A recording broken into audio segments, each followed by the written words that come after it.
दुनिया का हर देश मुसलमानों के इस जिहाद से परेशान है।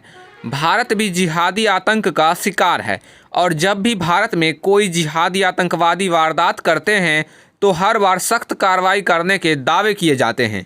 लेकिन देखा गया है कि जब एक आतंकी पकड़ा जाता है तो 10 आतंकी पैदा हो जाता है। आज हमें गंभीरता से यह सोचने की ज़रूरत है कि देश में इतनी सरकारें बदल जाने पर भी इस्लामी जिहादी आतंकवाद पर पूरी तरह से रोक क्यों नहीं लगाई जा सकी है। इसके मुख्य कारण इस प्रकार हैं। पहला कारण कि हमने मान लिया है कि इस्लाम शांति का धर्म है, जबकि इस्लाम में शांति नहीं है। दूसरा कारण, हम मानते हैं कि आतंकवादियों का कोई धर्म नहीं होता, जबकि सभी आतंकवादियों का धर्म इस्लाम ही होता है। तीसरा कारण, हम मानते हैं कि हर एक मुसलमान आतंकवादी नहीं होता, जबकि हर एक मुसलमान किसी न किसी रूप से आतंकवाद फैलाता ही रहता है। चौथा कारण, हम मानते हैं कि स्थानीय लोग आतंकवादी की मदद नहीं करते, जबकि सभी स्थानीय मुस्लिम आतंकवादियों की मदद करते हैं। पांचवी बात, हम भूल जाते हैं कि यहाँ के मुसलमानों के रिश्ते पाकिस्तान और बांग्लादेश के मुसलमानों से भी हैं। छठी बात, हमें इस्लाम, कुरान और जिहाद के बारे में पूरा ज्ञान नहीं है। हम सिर्फ आतंकवाद को ही जिहाद समझते हैं,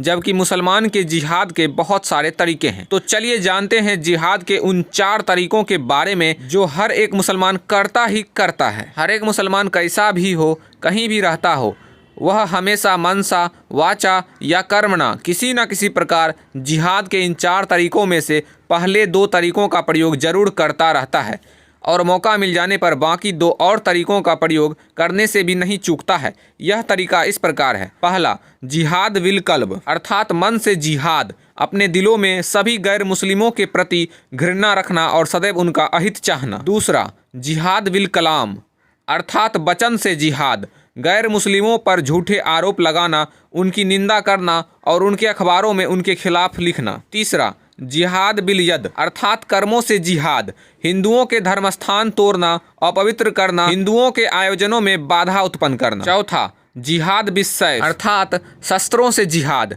हिंदू बहुल क्षेत्रों में विस्फोट करना, मुस्लिम बहुल क्षेत्रों में हिंदुओं को कत्ल कर देना। चलिए जानते हैं जिहाद का उद्देश्य क्या है। वैसे तो जिहाद का अंतिम लक्ष्य सारी दुनिया को इस्लामी झंडे के नीचे करना है, यानी इस्लामी हुकूमत कायम करना है। चूंकि एक साथ ऐसा करना संभव नहीं है, इसलिए मुसलमान चरणबद्ध रूप से लक्ष्य प्राप्त करने के लिए काम करते रहते हैं। अब आपके मन में एक सवाल उठ रहा होगा कि मुसलमानों को आतंकवाद यानी जिहाद फैलाने का मोटिवेशन कहाँ से मिलता है। तो इसका उत्तर है कुरान से और जन्नत के लालच से। तो चलिए कुरान के आदेशों को देखते हैं। क्या तुम्हें एक ऐसा व्यापार बताऊं जो तुम्हें सभी कष्टों से मुक्ति दिला देगा और अल्लाह तुम्हें अच्छे से अच्छे घर दिलवा देगा जहां तुम हमेशा रहोगे। सूरा अल-सफ 61:10-12। जो भी तुम्हारी राह में रुकावट पैदा करे तो उन शक्तियों को कुचल दो और उन लोगों की गर्दनें काट देना या कैद कर लेना, फिर फिरौती लेकर ही छोड़ना।